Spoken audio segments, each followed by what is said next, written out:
Neste podcast, irei abordar o tema do capítulo 5, Orchestras, the Self and Creativity in Musical Performance, pertencente ao livro de Stephen Cottrell, Professional Musical Making in London.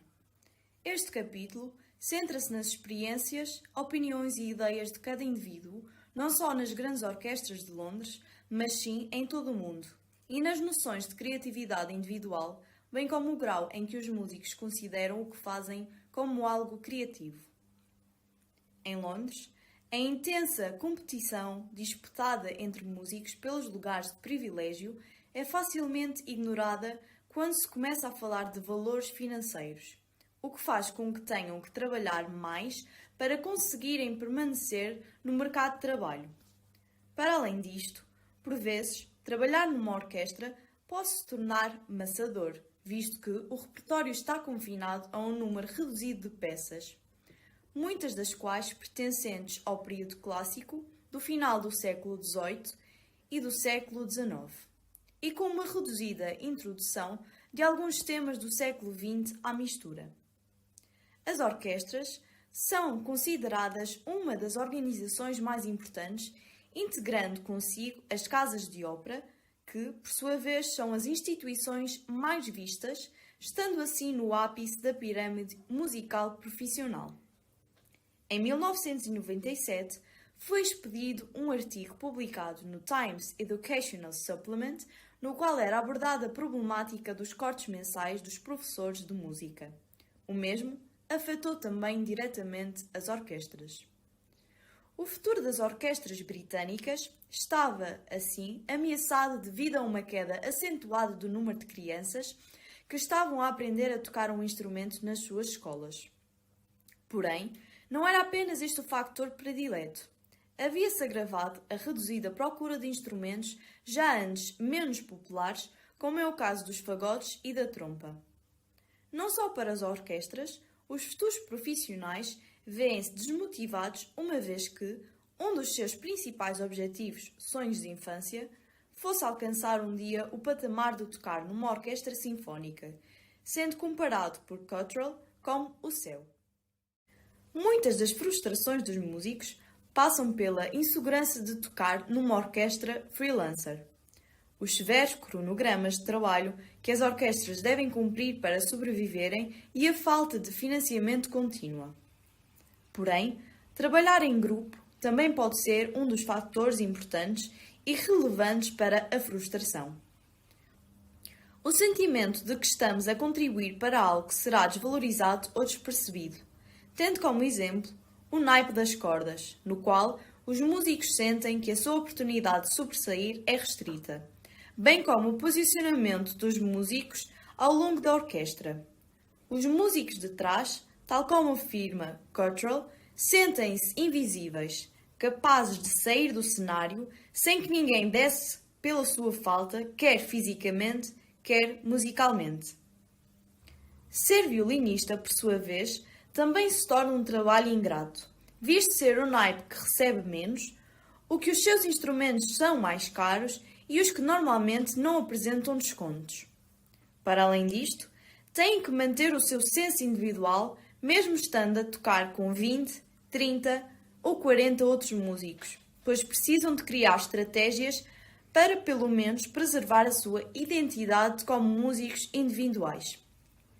Cada naipe apresenta a sua identidade própria, nem que seja para adicionar alguma cor, brilho, profundidade aos outros instrumentos. Criar a melodia para que depois os primeiros violinos possam sobressair no todo conjunto. Os metais, no que lhes diz respeito, apresentam um grau de superioridade em relação aos outros instrumentos, uma vez que podem fazer um solo sendo bem perceptível em comparação a outros, tal como seria possível com Dave Brown.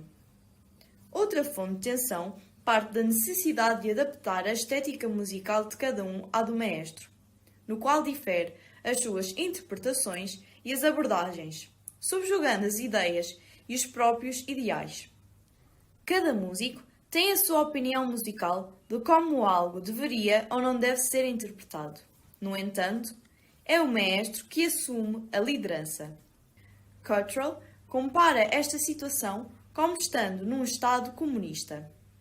Na obra Lebrecht, de 1991, é afirmado que, mesmo dando todas as consequências, não há nenhuma necessidade particular de que os regentes cooperem com os músicos. Existem, assim, dois tipos de maestros: os que não se interessam com o que os músicos estão a passar e aqueles que permitem que todos deem o seu melhor. Aprender a lidar com as situações é uma estratégia adotada pelos músicos durante os ensaios. Ser dilacerado e sentir que estamos a colocar algo de nós na apresentação são alguns dos aspectos que o autor do livro enumera se o maestro que nos está à frente é humano. Todavia, não são apenas os maestros que tomam as decisões de desempenho das orquestras. O líder de cada secção tomará decisões de como, por exemplo, o arco deve mudar de direção e sobre algumas questões interpretativas ao longo da ópera que irão executar. Ainda assim, tudo pode se alterar durante a performance, tendo o músico que estar atento a quem está à sua frente, ou seja, o chefe de naipe. Anthony Kapp observa que cada músico apresenta traços específicos. Por exemplo, os instrumentos de cordas, as pessoas tendem a ser mais introvertidas com elevados níveis de autossuficiência. Os sopros apresentam traços introvertidos também, porém estão aliados a um elevado grau de imaginação e radicalismo, diferente de todos. Já os metais são completamente extrovertidos, contudo, ligados a baixos níveis de disciplina pessoal. Por isso, os grupos musicais, neste caso as orquestras em específico, possuem concepções do eu diferentes do seu conjunto geral, que devem ser adaptadas e moderadas para o propósito da produção musical. John Blacking refere que a experiência essencialmente social da produção musical humana fornece uma dimensão intrigante para as frustrações que podem ser experimentadas na execução orquestral. O mesmo acredita que a produção musical é constituída com base na manutenção das relações sociais e que a música é mais afetiva quando apresentada a uma dada comunidade, tendo como base o seu estudo com o povo de África do Sul, permitindo assim a preservação de cada eu musical e do valor que cada um tinha no conjunto geral. Não obstante, o que na verdade é praticado pelos músicos ocidentais é a obrigatoriedade de executar o que está descrito, estando apenas a reconstruir ideias musicais presentes numa pauta. Existem dois tipos de músicos: um músico passivo, que só se senta e faz o seu trabalho, e os que deixam que as coisas aconteçam. K. Kaufman Chalamet observa que, em todos os conjuntos musicais, opera ativamente o domínio da centralidade da atividade criativa e a mera execução do repertório musical. Isto representa, assim, uma espécie de generalização desta questão, uma vez que os músicos pospõem de diferentes graus de criatividade e de distintos pontos de vista sobre o que fazem. Um músico que se compromete ao trabalho orquestral adota estratégias cognitivas pelas quais concebe o que faz como criativo.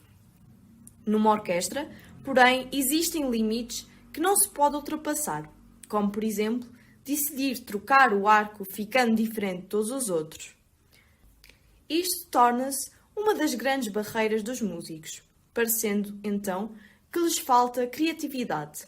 Porém, não são eles que não a têm, mas sim as circunstâncias que não permitem o seu aproveitamento. É importante manter sempre o padrão, pois o importante é proporcionar algo especial para o ouvinte, de modo a que o mesmo queira voltar. É de salientar que o público não se interessa com o estado de saúde psicológico e físico dos músicos. Como no programa West End refere, não podemos ser como músicos de jazz e tentar formular de diferentes maneiras a mesma música em diferentes noites. Temos de captar o público todas as noites. Um músico deve ser capaz não só de impor as suas próprias ideias musicais numa apresentação, mas também tentar reproduzir o desempenho de outras pessoas ou produzir performances não necessariamente brilhantes, mas eficientes. Do ponto de vista de Stravinsky, estes seriam considerados como meros objetos pelos quais a música podia se desenvolver. Schoenberg argumentava que os intérpretes eram totalmente desnecessários, a não ser aqueles que tornavam a música compreensível para um público infeliz, o suficiente para não ser capaz de a conhecer. o artista ganhou relevo apenas ao longo do século XIX, permanecendo também uma figura importante também no século XX, não apenas na música, mas também nas artes visuais, na literatura, no drama, entre muitas outras. A noção de criatividade centra-se nas qualidades marcadas numa dada obra de arte ou evento, tendo como inovador e significativo. Conseguinte, a abordagem tradicional foi ampliada de tal forma que qualquer obra de arte deveria ser vista como um produto de inúmeras colaborações, não apenas do artista ou criador. Howard Becker, em Art World, de 1982, reitera que todo o trabalho artístico envolve a atividade conjunta de um número elevado de pessoas. Por sua vez, e com uma visão semelhante, aparece-nos Carl Roger, que afirma que o processo criativo é em prol de um novo produto, crescendo a partir da singularidade do indivíduo, por um lado, e os materiais, eventos, pessoas e circunstâncias, por outro. o criador passa a dispor de culturas e influências sociais que o deixam distinto de qualquer outro. Roland Barthes, na sua obra literária A Morte do Autor, de 1977, conclui que um determinado texto apenas é entendido pelos que o rodeiam. Tentar o perceber é quase impossível, uma vez que um texto não é uma linha de palavras que liberta um único significado, mas um espaço multidimensional no qual umas variedades de palavras se misturam, tal como Fernando Pessoa. Deste modo, devemos procurar o significado do ato criativo, prestando atenção à sua recepção do que apenas à sua produção. Jason Toynbee, em 1903, enumera que a criatividade apenas se manifesta por meio da avaliação, um processo de difusão e recepção. Sendo assim, a criatividade musical é nada mais do que expressões sociais, preferencialmente culturais. Elliot Jakes, em 1990, observa que a criatividade emerge de indivíduos que encontram ou recebem oportunidades de trabalhar nos seus níveis de capacidade, mas que podem ser não criativas quando estão sobrecarregados. A criatividade, sendo assim, vem do nosso eu interior. Contudo, o trabalho criativo exige uma resposta dos que nos rodeiam, exigindo, por isso, uma colaboração com o exterior. Por exemplo, numa orquestra, o trabalho do músico é obedecer o maestro, sendo assim chamada de representação simbólica. Jane Davidson, com base em Allmendinger, de 1994, afirma que é um trabalho que necessita de tempo para preparar, de sustentar e desenvolver as técnicas. Kemp, numa discussão com Myers-Briggs, remete para a ideia de que os músicos são sujeitos de julgamento do que sujeitos de clareza. Pode parecer paradoxal, contudo demonstra o grau de ambiguidade ao tentar determinar em que medida a performance musical pode ser designada como um ato criativo. Michael Curtin, num dos seus livros Adapters and Innovators, de 1989, dá conta que a busca de soluções para situações problemáticas, Os indivíduos podem ser descritos como adaptadores ou inovadores, uma vez que simplesmente alcançam os seus fins de maneira diferente. Embora não se consiga categorizar perfeitamente os músicos como sendo completamente um ou outro, os músicos podem, pelo menos, frequentemente ser reconhecidos como adaptadores, uma vez que demonstram uma preferência por fazer as coisas melhor do que as fazer de outra maneira. Um músico de orquestra limita-se a juntar as ideias criativas de outras pessoas, que foram anteriormente colocadas num papel. As suas habilidades e predisposições influenciam o produto final.